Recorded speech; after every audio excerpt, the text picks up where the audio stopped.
कार्तिक मास में भूलकर भी ना करें ये काम, वरना दिवाली पर निकल जाएगा दिवाला।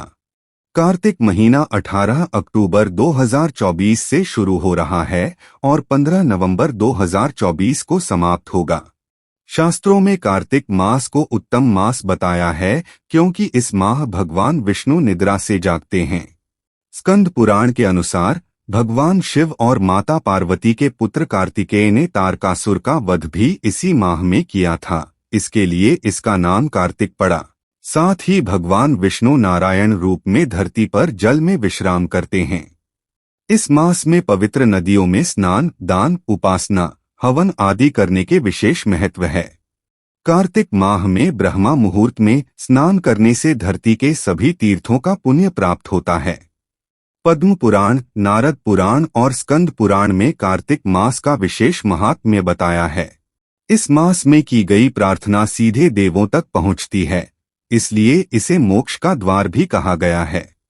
शास्त्रों के अनुसार कार्तिक महीने से पवित्र साल में कोई दूसरा महीना नहीं है। यह महीना ठीक उसी प्रकार पवित्र है जैसे सतयुग के समान कोई युग नहीं, वेद के समान कोई शास्त्र नहीं और गंगा के समान कोई तीर्थ नहीं। कार्तिक मास वैसे तो बहुत फलदायी है, वहीं इस महीने कुछ बातों का खास ध्यान रखना चाहिए। अर्थात हमें भूलकर भी कोई ऐसा कार्य नहीं करना चाहिए जिसका हमें अशुभ फल भुगतना पड़े।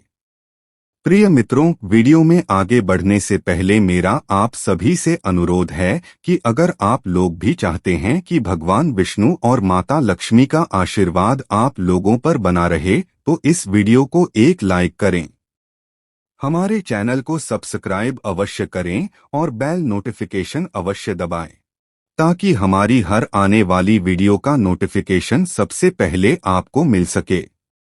तो चलिए जानते हैं कि कार्तिक मास में हमें क्या करना चाहिए। एक, कार्तिक माह में दान करने से मां लक्ष्मी प्रसन्न होती है और सुख समृद्धि का आशीर्वाद देती हैं।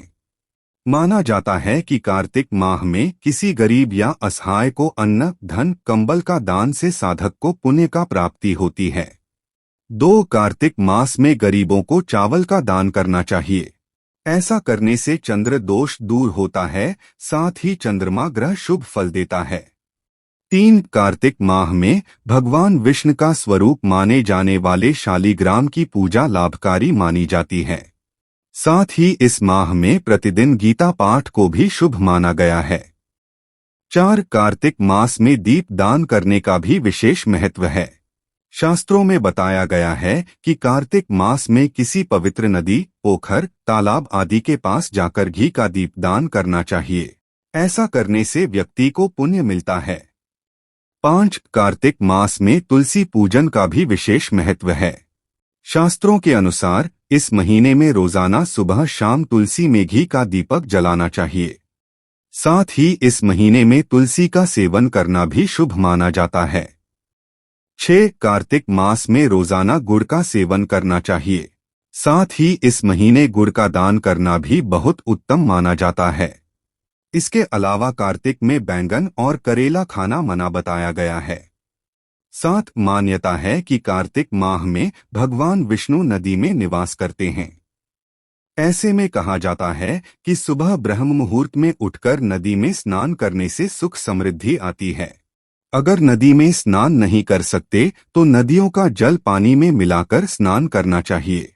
पूरे कार्तिक महीने के दौरान सुबह स्नान के बाद सूर्यदेव को जल अवश्य अर्पित करना चाहिए। 8, कार्तिक महीने में तुलसी पत्र से श्री विष्णु की पूजा करने से भगवान विष्णु बहुत प्रसन्न होते हैं। 9, कार्तिक माह में हर शाम तुलसी के पौधे के पास शुद्ध घी का दीपक जलाना चाहिए। इससे भगवान विष्णु प्रसन्न होते हैं और आशीर्वाद देते हैं। 10, कार्तिक में सुबह उठकर तुलसी दल का सेवन भी बड़ा ही लाभकारी होता है, लेकिन ध्यान रहे कि तुलसी की पत्ती को चबाया नहीं जाता, उसे पानी के साथ निगलना चाहिए। आइए जानते हैं क्या है वो कार्य जो हमें भूलकर भी नहीं करने चाहिए और कार्तिक मास में इन कार्यों का हमें विशेष ध्यान रखना चाहिए। 1, कार्तिक मास में शरीर पर तेल नहीं लगाना चाहिए। कार्तिक मास में आप सिर्फ नरक चतुर्दशी कार्तिक कृष्ण चतुर्दशी पर ही आप तेल अपने शरीर पर लगा सकते हैं। बाकी दिन भूलकर भी शरीर पर तेल न लगाएं। ऐसा करने से आर्थिक हानि होने की संभावना है। 2 कार्तिक मास में भूलकर भी उड़द, मूंग की दाल, मसूर की दाल, चना दाल, मटर आदि नहीं खाना चाहिए। साथ ही इस महीने भूलकर भी मांस मदिरा का सेवन नहीं करना चाहिए। 3 कार्तिक मास में दोपहर के समय सोना नहीं चाहिए। यदि आप दोपहर में सोते हैं तो आपको स्वास्थ्य हानि हो सकती। कार्तिक मास में भूमि पर सोना चाहिए। दरअसल भूमि पर सोने से व्यक्ति के मन में सात्विकता आती है। 4 कार्तिक मास में बैगन, दही, छाछ, जीरा आदि खाने की चीजों से परहेज करना चाहिए। 5 कार्तिक मास को शास्त्रों में बहुत ही पवित्र माना गया है। कार्तिक मास में ब्रह्मचर्य का पालन करना चाहिए। यदि पति पत्नी ऐसा नहीं करते हैं तो दोष लगता है। साथ ही व्यक्ति को अशुभ फल प्राप्त होता है।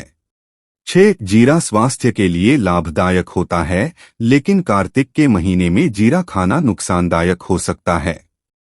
इसलिए जीरे का सेवन कार्तिक के माह में नुकसानदायक माना गया है। 7 कार्तिक में करेले का सेवन भी वर्जित माना गया है।